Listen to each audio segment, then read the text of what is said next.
Hvala za besedo, lep pozdrav vsem skupaj. Hvala tudi za udeležbo.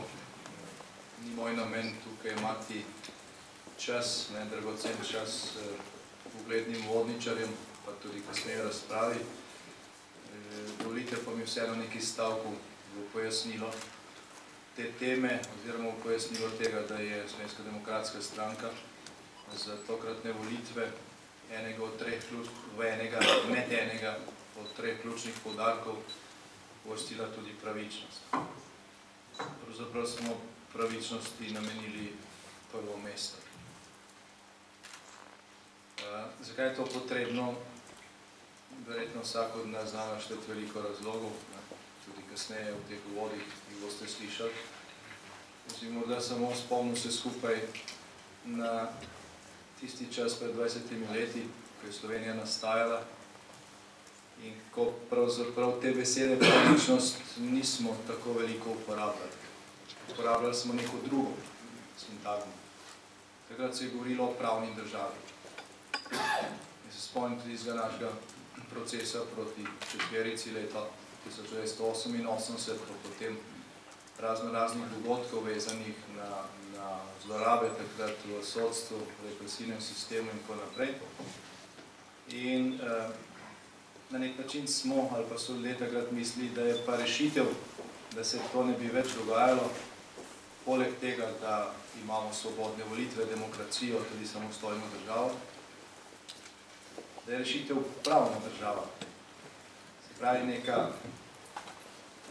država, kjer vladajo demokratično izvoljene institucije, oziroma ljudje, in kjer vlada tudi, kot se je reklo, vladavina prava, se pravi, da imamo zakonodajo, ki je enaka do vseh in ki se tudi spoštuje. In kjer, če ti neka pravica gre na papirju, ti je potem takšna država tudi garantira.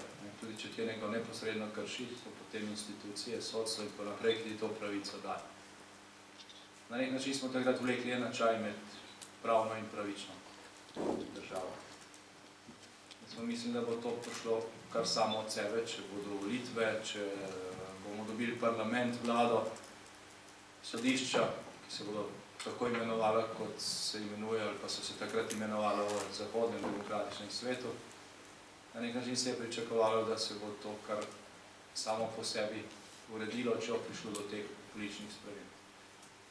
Danes, po 20 letih, moramo ugotoviti, da temu ni bilo tako. Pravno državo imamo, v tem smislu, da imamo zakone, ki ne bi veljali za vse enako, imamo ustavo, imamo pač institucije, ki ne bi delovale, vendar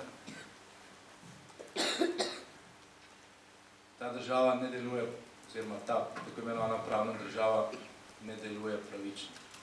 Včasih slišimo tudi ugotovitev, da imamo dve pravne države. Za ene tako, za druge drugače. Jaz bi lahko tukaj našteval ogromno primerov skozi teh 20 let slovenske tranzicije, ki temu pritrjujejo. Veliko jih je bilo tudi v oblike raznih afer, premlevanih v javnosti in v medijih. Najbrž tudi večina od nas ima kakšno takšno zgodbo, ki bi jo lahko naštel, vendar to ni moj namen. Verjetno se bo takšna argumentacija pojavila kasneje v razpravi. Navedel bi morda samo tisti najbolj drastičen primer, ki je verjetno premaknil to zavest pri nas v tem smislu, ali pa v tej smeri, da se je začelo razmišljati, ali je to, kar imamo dejansko pravična država. To je bil nek primer, sicer skrajen, drastičen, ampak vendarle je zelo poveden. Zgodilo se je, da so pač neki psi, znani psi, pogrizli nekega človeka. In ta človek zdaj že 5 let čaka na to, da bo dobil zadoščenje. Kaj so bili pa ti isti psi? Čez noč vrnjeni nekemu bogatemu, vplivnemu lastniku za zvezo. Te imena tukaj niso važne, gre za pač primer. Skratka, pravice nekih psov in njihovega lastnika so bile zaščitene v enem dnevu, odločba je bila poslana še prej, preden se je črnilo posušilo, kar po faksu. Slučajno je o tem odločil tudi brat pravosodnega ministra. Tisti, ki je pa žrtev, pa že 5 let čaka na odškodnino in najbolj glede na splet okoliščin zdaj tudi ne bo dobil, oziroma ne bo poškodoval. To je najbolj drastičen primer, ki dokazuje, da pravične države pač ne bo. Še bolj, ta primer dokazuje, da to, kar imamo danes kot slovensko sodstvo,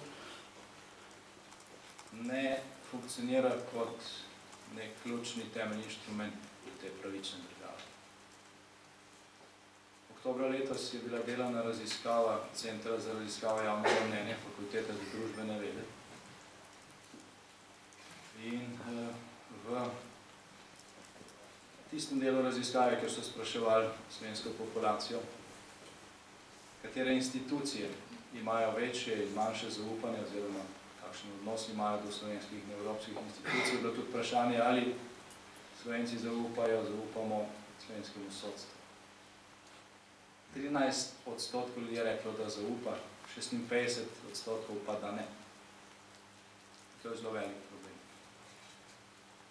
Dočim recimo nekaterim drugim institucijam, slovenski vojski zaupa ravno obratno.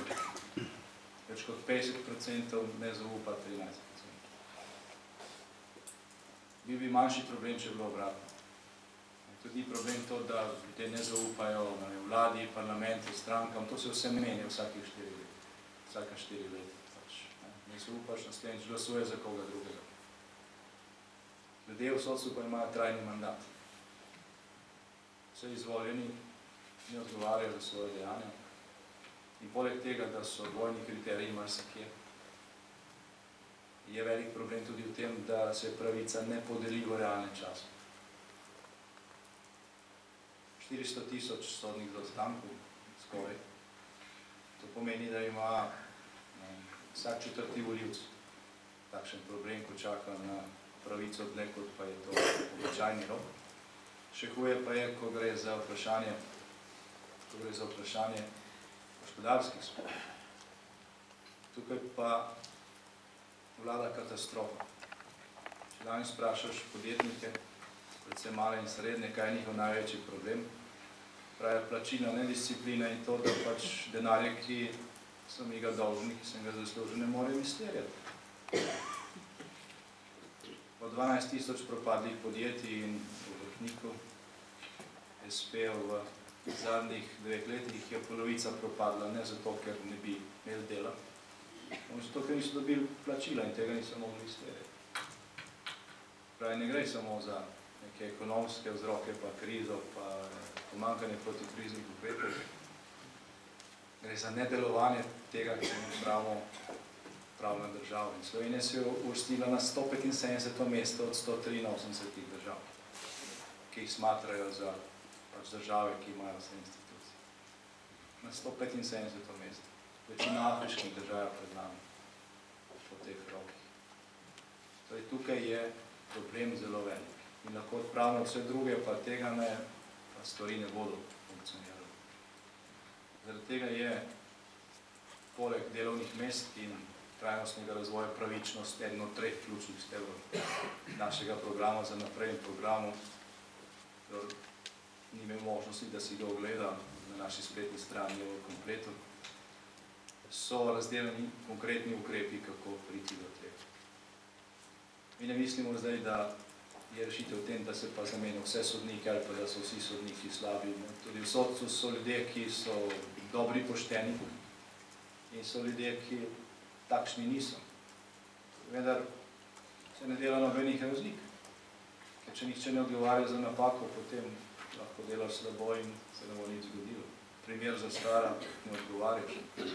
Vsi drugi odgovarjate v svojem poklicu. Tukaj ni nikakršne odgovornosti. Zaradi tega stvar tudi ne funkcionira. In to pač potrebno poseči. Dokler že to ne bo zgodilo, Slovenija ne bo funkcionirala kot normalna država. Dokler se to ne bo zgodilo, ne bo občutka, da vlada v družbi pravičnost, In če ljudje neke skupnosti nimamo za pravično, potem tega nimamo niti za svoj dom, niti za svojo domovino. Dobro se počutimo tam, kjer vlada pravičnost, ker vemo, da bo spoštovano človekovo dostojanstvo, kjer bodo merila enaka za vse in kjer bo dobro nagrajeno, slabo pa kaznovano. Samo na ta način se gre lahko naprej. Na tej točki smo zastali in zaradi tega je to za slovensko prihodnost prioriteta. Hvala za poslušanje teh uvodnih besed. Jaz se zahvaljujem tudi vsem uvodničarjem, profesor dr. Šturmu, danemu predsedniku Ustavnega sodišča, kolegu Gorenaku, ki je odlično vodil odbor za pravo in pravosodje v tem sklicu mandata. Ste ga lahko spremljali tudi po ekranu, če ste gledali naš 3. kanal. Druge so nas več ali manj porezali. Ko je šlo za vsebinske razprave, Evo je bil prav tako, Komisija za peticije je v tem mandatu upravila veliko dela. Verjetno šele, če pogledate arhiv teh pa podobnih komisij, v državi vidite, koliko je krivic, ki jih pač nihče ne rešuje. In je premalo, da se s tem ukvarja, resno samo parlamentarna komisija. Seveda Boštjan Kolarič, ki proučuje tudi zgodovino in razloge za to, zakaj imamo tudi danes nekatere od teh problemov. To je zelo pomembno vedeti. Slovenija je najbrž, oziroma pravzaprav je Slovenija edina evropska država, ki je šla v enem stoletju skozi 3 totalitarizme. Fašizem, vsaj tretjina Slovenije, primorska, nacionalsocializem v času vojne, celo komunizem. To je pustilo neke posledice in tudi te še vedno odpravljamo in dokler jih pač ne bomo, se bomo z njimi soočali. Hvala lepa.